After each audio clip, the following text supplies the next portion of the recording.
안녕하세요. 6월 25일 금요일입니다. 오늘이 6.25 전쟁이 일어난 지 71년 되는 날인가요? 전후 세대들은 잘 모릅니다. 저도 전후 세대니까 그때의 아픔이나 고통이나 쓰라림을 잘 모르는데 전쟁을 경험한 세대들은 고통이 굉장하셨겠지요. 오늘 북한이 남침을 시작해서 일어났던 민족 상잔의 비극 6.25 전쟁, 북한 김일성이가 남침을 한 거죠. 그로 인해서 분단 국가가 될 수밖에 없었던, 그냥 밀렸다면 아마 다 적화 통일이 됐겠죠. 그때 당시에 김일성이에 의해서. 그런데 미국의 개입과 맥아더 장군의 탁월한 용병술로 인천 상륙작전을 통해서 승기를 잡았고 역전시켜서 그나마 38선이 생기고 남한이라고 하는 자유민주주의 국가가 세워져서 지금까지 찬란한 역사, 빛나는 역사를 이끌고 왔습니다. 세계를 깜짝 놀라게 했던 대한민국. 문재인 정부 들어서서 여러 가지 혼란이 일어나고 있지만, 그러나 분명히 하나님께서 계획하신 일들을 이루실 것으로 저는 확신하고 있습니다. 오늘 말씀은 민수기 14장 22절과 23절입니다. 나의 영광과 애굽과 광야에서 행한 나의 이적을 보고도 이같이 10번이나 나를 시험하고 내 목소리를 청종치 아니한 사람들은 내가 그 조상들에게 맹세한 땅을 결단코 보지 못할 것이요, 또 나를 멸시하는 사람은 하나라도 그것을 보지 못하리라. 아멘. 지금 이 말씀은 광야에 나온 이스라엘 백성들에게 하나님이 하신 말씀입니다. 사사건건 시비를 걸고 딴지를 걸고 어렵게 하니까 하나님이 광야에서 그들을 다 죽여버리려고 그랬죠. 모세가 통사정 해가지고, 그러면 이방인들이 어떻게 생각하겠냐. 하나님을 설득시켜서 하나님이 마음을 고쳐먹었고요. 그러면서 하신 말씀이 오늘 이 말씀이거든요. 나의 영광과 애굽과 광야에서 행한 나의 이적을 보고도 이같이 10번이나 나를 시험하고 내 목소리를 청종치 아니한 그 사람들은 내가 그 조상들에게 맹세한 땅을 결단코 보지 못할 것이요, 또 나를 멸시하는 사람은 하나라도 그것을 보지 못하리라. 여기서 우리가 알 수 있는 것은 뭐예요? 이 사람들은 다 출애굽을 하고 광야에 나온 사람들이거든요. 지금 그들을 향해서 하나님이 하신 말씀입니다. 무슨 얘기냐면, 광야에 나왔다고 가나안 땅에 다 들어가는 게 아니라는 것입니다. 요즘 말로 바꾼다면 교회 다닌다고 다 천국 가는 게 아니다, 그 말입니다.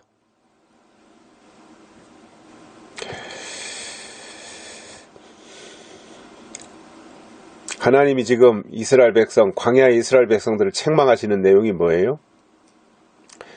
그렇게 광야에 나와서 이적을 보고도 10번이나 나를 시험하고 내 목소리를 청종치 아니했다. 하나님을 시험했다, 그건 그럴 수 있다고 쳐요. 그런데 하나님의 목소리를 청종치 아니한 이것이, 하나님의 말씀을 듣지 않고 하나님의 말씀을 거역한 이것이 가장 큰 일이지요. 하나님이 이 부분을 지금 들춰내서 책망하시는 겁니다. 내 목소리를 그들이 안 들었다 이겁니다. 하나님의 말씀을 안 들었다 이거예요. 믿음은 뭡니까? 하나님의 말씀을 듣는 거잖아요. 하나님의 말씀을 들어야 믿음이 생기는 거잖아요. 믿음이 오는 거잖아요. 근데 하나님의 말씀을 안 들었어요. 목소리를 청종하지 않았어요. 하나님의 목소리를 청종하지 않았다는 말은 하나님을 하나님으로 인정하지 않았다는 겁니다. 하나님을 무시한 거죠. 그리고 자기 소견에 오른 대로 했던 겁니다. 오늘 이 시대도 마찬가지입니다. 하나님이 때를 따라 주시는 말씀을 청종하지 않아요, 사람들이. 그러다 보니 사람들 속에 믿음이 안 생겨요. 믿음이 없어요. 믿음이 없는데 어떻게 구원받고, 믿음이 없는데 어떻게 천국에 가겠습니까? 믿음이 없는데 어떻게 다시 오시는 예수님을 맞이할 수 있겠습니까? 말로는 믿음이라고 말을 하지만 실제로 그 속에 약속이 씨로 있어야 그게 믿음이잖아요. 그런데 믿음이 없어요. 그런데 믿는다 그래요. 뭘 믿는지도 몰라요. 약속을 믿어야 믿음이잖아요. 그런데 믿는다고는 하는데 뭘 믿는지 몰라요. 그냥 교회 다니는 것이 믿음이라고 생각하는 거예요. 전혀 다른데 말입니다. 이스라엘 백성들도 모세를 쫓아서 유월절을 지키고 광야에 나와서 광야의 행진을 쭉 해왔는데, 그들을 가리켜서 하나님이 책망하신 내용이 바로 이러한 내용이거든요. 23절에서 보면 내가 그 조상들에게 맹세한 땅을 결단코 보지 못할 것이요. 하나님이 가나안 땅으로 데리고 가겠다고 조상들에게 맹세했던 그 땅을 이스라엘 백성들이 결단코 보지 못한다는 겁니다. 하나님이 가나안 땅에 들어가지 못하게 하시겠다 이거예요.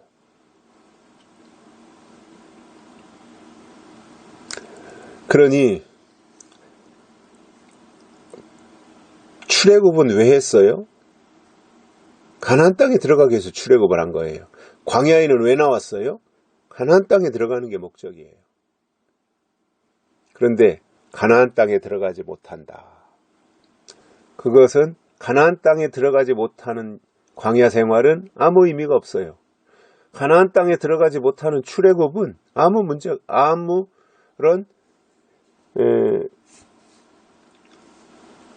그 의미가 없는 거죠. 가나안 땅에 못 가는데 그게 무슨 의미가 있어요? 광야에서 추하라고 고생을 했어도 그 결과로 가나안 땅에 들어간다면 그게 의미가 있고 그게 축복이 되는데, 가나안 땅에 들어가지 못한다라고 하는 이 비극적인 상황. 다 광야에서 죽이진 않겠지만 그러나 그들은 가나안 땅에는 들어가지 못한다 이겁니다. 또 나를 멸시하는 사람은 하나라도 그것을 보지 못하리라. 하나님을 멸시하는 자들은 가나안 땅 보지도 못한다는 겁니다. 믿음이 뭐냐면 하나님을 기쁘시게 해드리는 거고요. 하나님을 존중해 드리는 겁니다. 근데 하나님은 영이시잖아요. 우리의 눈에 안 보이잖아요. 어떻게 존중하겠어요? 때를 따라 주시는 말씀을 믿음으로 받아들이고 그것을 실천하며 사는 것이 말씀을 주신 분을 존중하는 것입니다. 이것이 최고의 가치인 겁니다. 하나님은 우리가 그렇게 되기를 원하십니다. 그 방향으로 나가기를 하나님이 바라고 계십니다. 그런데 그렇게 되기 위해서는 하나님이 때를 따라 주시는 말씀을 잘 듣고 청종해야 돼요. 말씀을 안 듣는데 무슨 하나님의 뜻을 알 수 있어요? 말씀이 없는데 어떻게 하나님의 약속을 가질 수 있어요? 약속이 없는데 어떻게 믿음이 있을 수 있으며 믿음이 없는데 어떻게 가나안 땅에 들어갈 수 있겠습니까? 그래서 하나님의 사람은 하나님이 그때 주신 말씀을 귀담아 듣고 믿음의 방향 전환을 통해서 하나님께로 가까이 다가가는 것입니다. 그러면 그 다음 주시는 말씀을 또 들을 수 있어요. 그 다음 말씀도 또 들을 수 있어요. 그런데 청종치 않으면 가나안 땅 보지도 못하고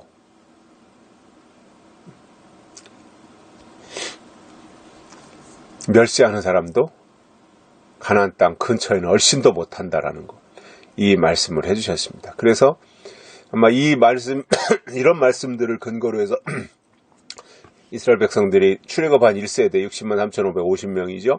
그들이 광야에서 다 죽죠. 40년 동안. 그리고 광야에서 태어난 2세대들, 그들이 가나안 땅에 들어가죠. 그러니까 출애굽은 시작인 거예요. 출애굽은 끝이 아니에요. 출애굽은 시작이에요. 출애굽을 시작해야 광야가 있어요. 그럼 광야를 거쳐갔다고 다 되느냐? 아니에요. 광야에는 그때그때마다 시험이 있어요.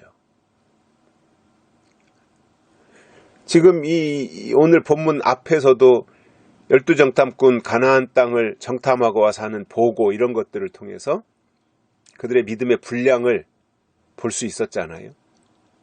그 시험하시는 거예요, 하나님이. 그리고 그 시험을 통과한 사람들이 요단강을 건너야 가나안 땅에 들어갈 수 있는 겁니다. 그래서 우리에게 필요한 것은 그때그때마다 하나님이 주시는 말씀을 듣는 것이 가장 중요하고, 그 청종하는 것을 하나님은 믿음으로 여기시는 겁니다. 여기까지 하겠습니다. 감사합니다.